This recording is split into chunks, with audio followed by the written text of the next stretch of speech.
Part 4. You will hear part of a presentation about the early history of salt. First, you have some time to look at questions 31 to 40.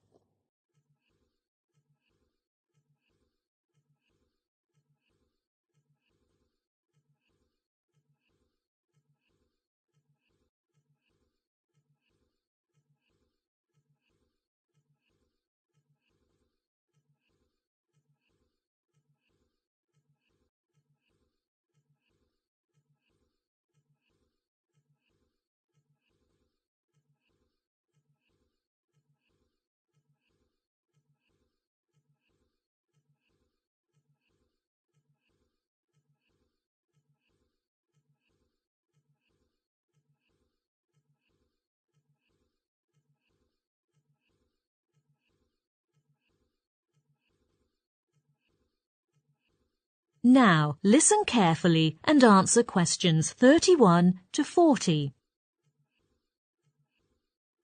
In my presentation, I'm going to talk about salt. In modern times, when we talk about salt, people may associate it with high blood pressure or increased heart risk, and many health experts warn that we should use less salt in our meals and dishes. However, we should not ignore its importance in our cuisine and even in early human history. Salt is one of the oldest, most ubiquitous food seasonings. The taste of salt is one of the basic human tastes. More importantly, salt plays an indispensable role in the health of human beings. For example, it regulates the body's acid-base balance. Because of its importance to survival, salt has often been considered a valuable commodity during human history. This can be tracked all the way back to ancient Greece, ancient Egypt, and ancient Rome, when salt was highly valued and used as a method of trade and currency. In ancient Rome, the busiest road leading to the city was the Via Salaria, which means the salt route in English. A soldier's pay, which partly consisted of salt, was known as salarium argentum in Latin, from which we derived the English word salary.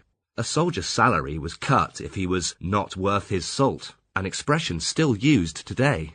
In fact, salt was not only the first condiment discovered, but also the first preservative.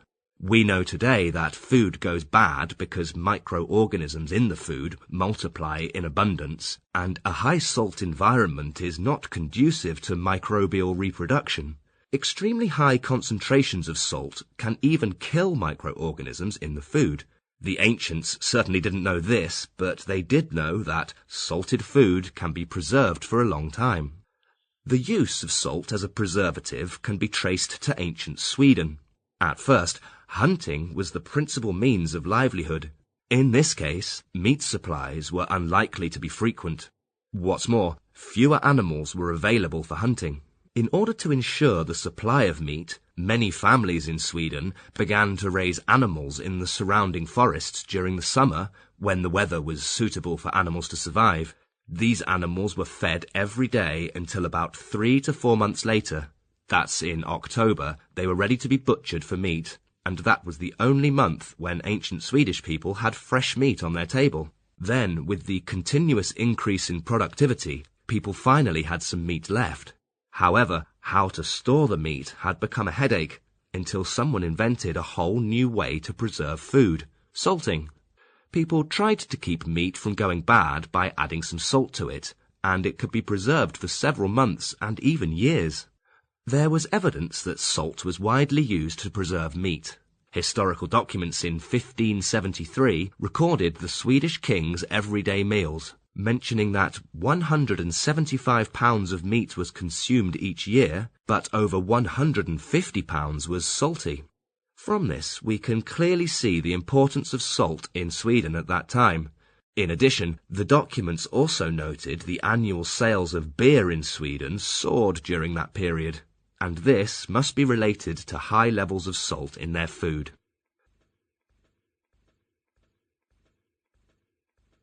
Now, let's turn to the sources of salt. Where is salt from? Well, salt is common in nature. It has long been found that salt can be extracted from seawater, mineral deposits, saline lakes, brine, spring, etc., among which the two most important ones are oceans and basins. On the floor of the latter often lie deserts, where traces of salt can be found, such as the Sahara. Furthermore, the quality of different salt types varies a lot. For example, salt from seawater is always mixed with impurities, so after the salt is dried, the sediments and other chemicals need to be purified before eating. However, this is not the case with salt from spring water.